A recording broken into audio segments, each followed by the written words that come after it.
Bonjour, merci de nous retrouver pour la dernière émission de la semaine sur Guisen TV. Au programme ce matin, nous serons avec Maxime Pérez, notre spécialiste en défense. Nous reviendrons sur les licenciements d'une usine de l'Aude qui fabrique les puces électroniques pour le système d'interception antimissile Dôme de Fer. Nous parlerons également des grandes innovations qui ont marqué 2012 avec Sébastien Hadjiman. Et puis en deuxième partie d'émission, il sera question, tenez-vous bien, de stupidité, la bêtise, l'idiotie, la niaiserie. On décortiquera la sottise dans son expression la plus noble, autrement dit dans l'art, avec Nissim Cohen, spécialiste en art. Mais on commence tout de suite par les titres de l'actualité et un remaniement ministériel, un soutien de l'économie dans une allocution télévisée diffusée hier soir. Le président égyptien Mohamed Morsi a dévoilé ses nouvelles priorités alors qu'une grave crise économique frappe le pays. Le président égyptien s'est également félicité de l'adoption du projet de constitution soumis, je vous le rappelle, à référendum les 15 et 22 décembre dernier. Ce texte est l'aube d'une nouvelle Égypte, c'est ce qu'a assuré Mohamed Morsi, alors que les décrets d'application ont été signés un peu plus tôt dans la journée d'hier. Un général de plus s'ajoute à la liste des officiers de l'armée syrienne qui ont fui le pays. Cette fois, il s'agit du chef de la police militaire syrienne lui-même, le général Abdelaziz Jassem al-Shalal. Ce dernier a fait défection et a rejoint la Turquie avec sa famille. C'est en tout cas ce qu'a annoncé l'agence de presse officielle turque Anatolie. Et puis toujours en Syrie, les dissensions au sommet de l'État font rage. Un petit groupe jusqu'au-boutiste fait partie du premier cercle entourant Bachar el-Assad, tandis que certains dignitaires seraient favorables à un compromis. Parmi eux, certains se rendent compte que ni les rebelles ni le régime ne pourront totalement l'emporter. Ils souhaitent donc une solution négociée qui leur évitera d'être tous balayés en cas de chute d'Assad. Notez que ce conflit a fait plus de 45 000 morts en 21 mois. Assad chercherait une porte de sortie. Il semblerait vers le Venezuela. Bachar el-Assad aurait en effet adressé une demande d'asile au président Hugo Chavez qui le soutient fermement depuis le début du conflit.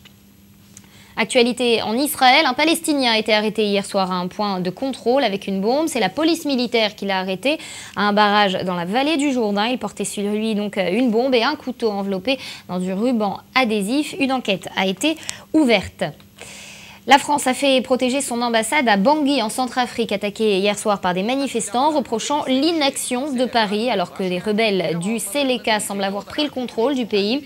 Le ministre français de la Défense, Jean-Yves Le Drian, a confirmé que la représentation diplomatique avait été sécurisée par une trentaine de soldats français et le calme rétabli.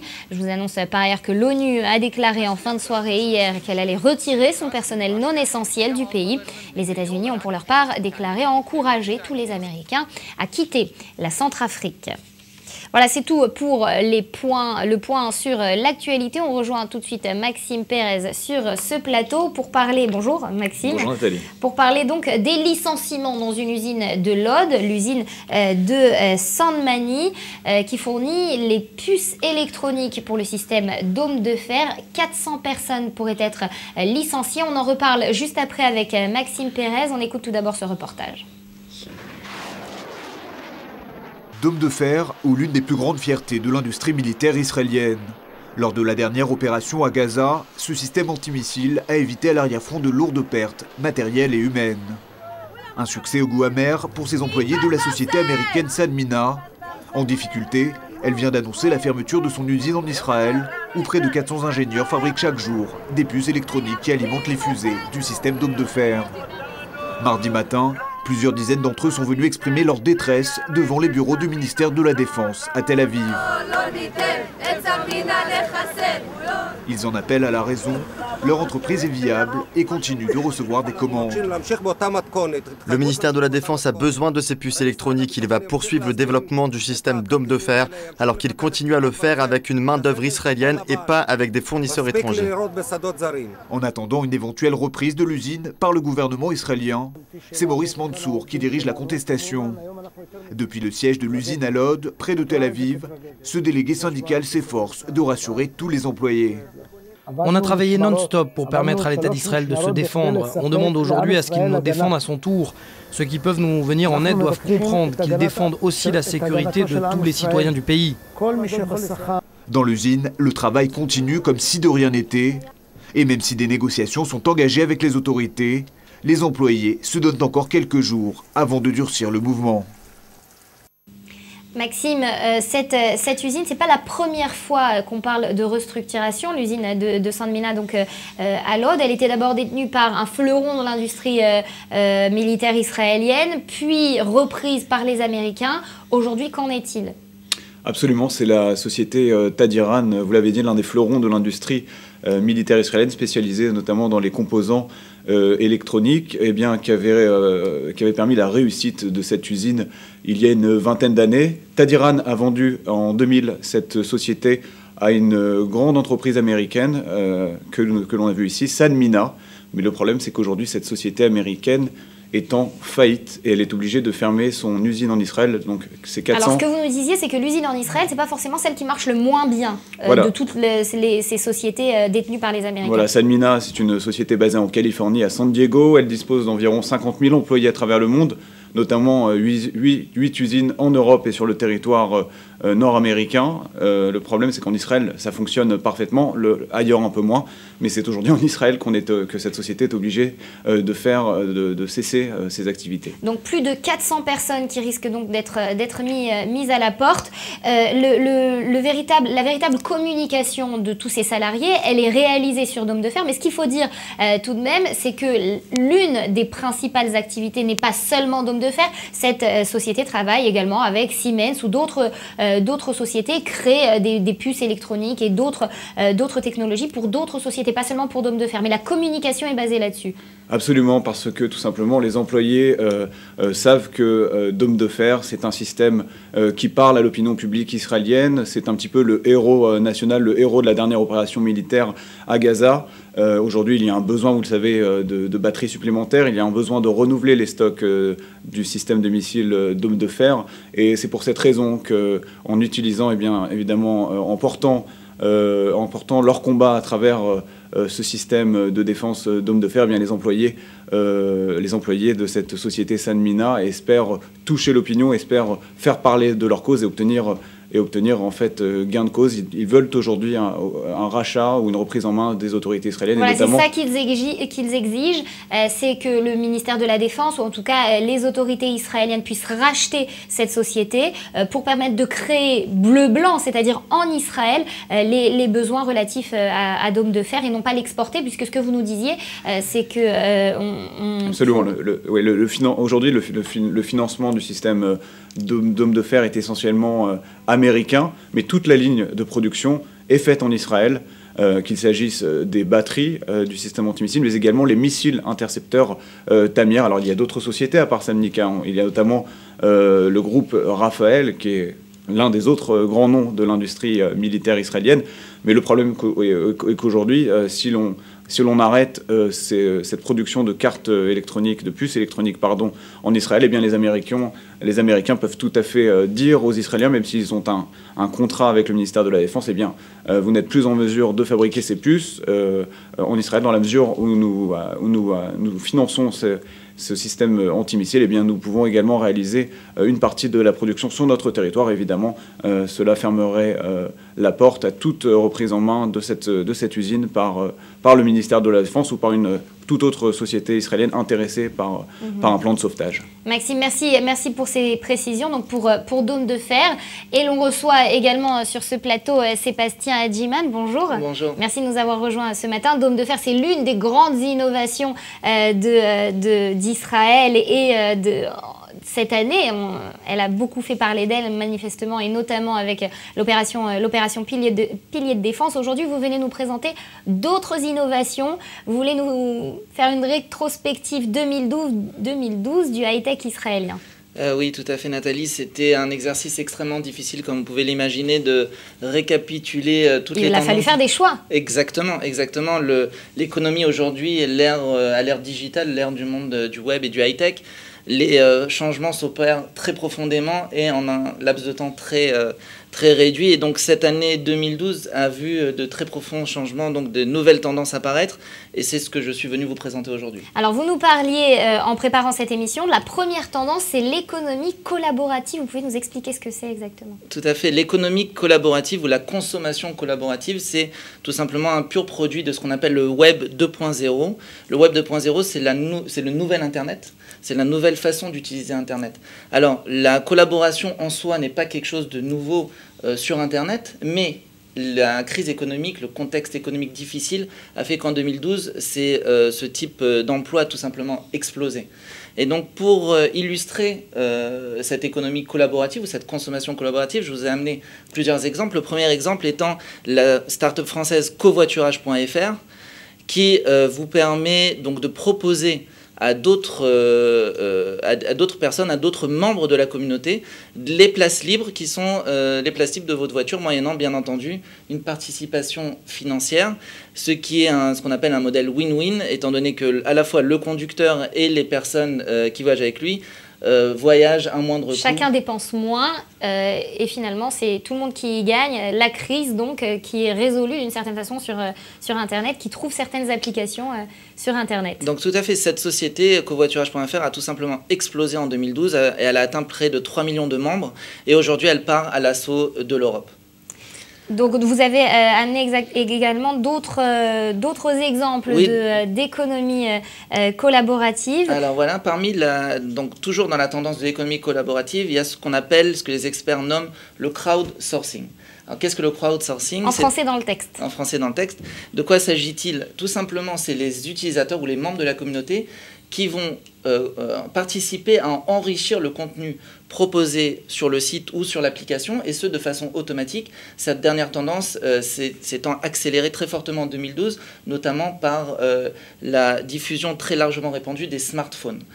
Pour vous donner un exemple, je vous ai amené la société, encore une start-up française qui s'appelle Sensorly, et qui, tout simplement, en installant cette application, les membres de la communauté vont participer à réaliser une carte de la couverture mobile ou Wi-Fi des opérateurs téléphoniques. Ici, on voit à Tel Aviv, je vous ai amené ce premier exemple, la couverture de l'opérateur mobile Cellcom. Et donc, on voit en vert les zones qui sont bien couvertes et les zones qui ne sont pas couvertes n'apparaissent pas donc à l'écran. Mais on peut imaginer tout à fait, par exemple, voir la ville de Paris et la couverture de Bouygues Télécom. Donc c'est permettre à tout un chacun qui utilise, là en l'occurrence, les réseaux de télécommunications, de dire ce réseau-là est meilleur qu'un autre, en tout cas faire une espèce de contrôle qualité. Exactement, mais un contrôle qualité qui est fait par les membres, mais de façon automatique. Vous n'avez absolument rien à faire à part installer cette application. Et c'est en vous promenant dans les rues de la capitale ou de Tel Aviv que vous allez envoyer les données vers le serveur qui va automatiquement, si vous voulez, réaliser cette carte. Mais pour moi, Nathalie, la meilleure illustration de ce phénomène de crowdsourcing est incarnée par la société israélienne Waze, qui a révolutionné le quotidien de millions de conducteurs qui prennent leur voiture quotidiennement. Alors, de quoi est-ce qu'il s'agit? C'est un GPS comme on le connaît, mais qui a eu la merveilleuse idée d'incorporer à l'intérieur de ces recommandations pour choisir la meilleure route, non seulement le chemin le plus court, mais aussi de prendre en compte de très nombreux autres paramètres qui sont tout aussi importants, comme par exemple l'état de la circulation. Comment est-ce que ça fonctionne? C'est très simple. Il suffit d'allumer l'application. Le serveur va automatiquement détecter si vous êtes actuellement coincé dans un bouchon et il va envoyer l'information à tous les autres utilisateurs. Le système va donc, grâce à un algorithme très poussé, vous recommander de choisir une route alternative, même si elle est un peu plus longue, mais vous allez pouvoir éviter les bouchons. Et c'est tout simplement une révolution dans l'utilisation, dans la façon d'utiliser sa voiture. Alors une révolution, parce qu'on parle toujours d'algorithmes et d'applications de plus en plus poussées, mais finalement ce que vous êtes en train de nous dire avec toutes ces nouvelles technologies, c'est que l'humain fait son grand retour. Oui, tout à fait, l'humain fait son grand retour, et ça c'est l'autre tendance que je suis venu vous présenter aujourd'hui.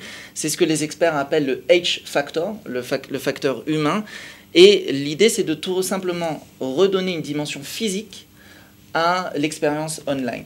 Puisque, et ça c'est venu d'un constat très simple, les grandes marques et les grandes sociétés ont tout simplement constaté qu'un achat qui est fait online n'a pas la même expérience que lorsque vous allez acheter par exemple un sac Louis Vuitton sur les Champs-Élysées.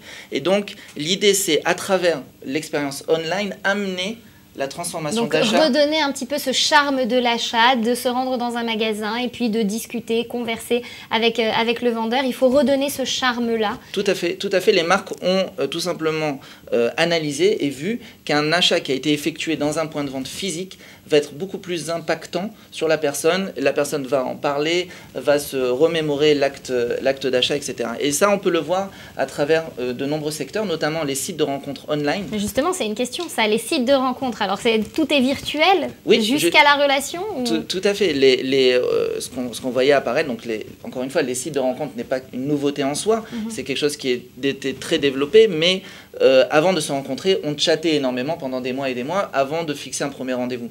Et aujourd'hui, les sites de rencontres online ont changé leur tendance et ils vont vers une rencontre physique le plus rapidement possible autour de certaines activités qu'ils vont organiser, et ce toujours pour les membres de leur communauté, notamment le site français très célèbre mythique.fr qui dès 2013 a annoncé qu'il allait organiser des soirées pour sa communauté.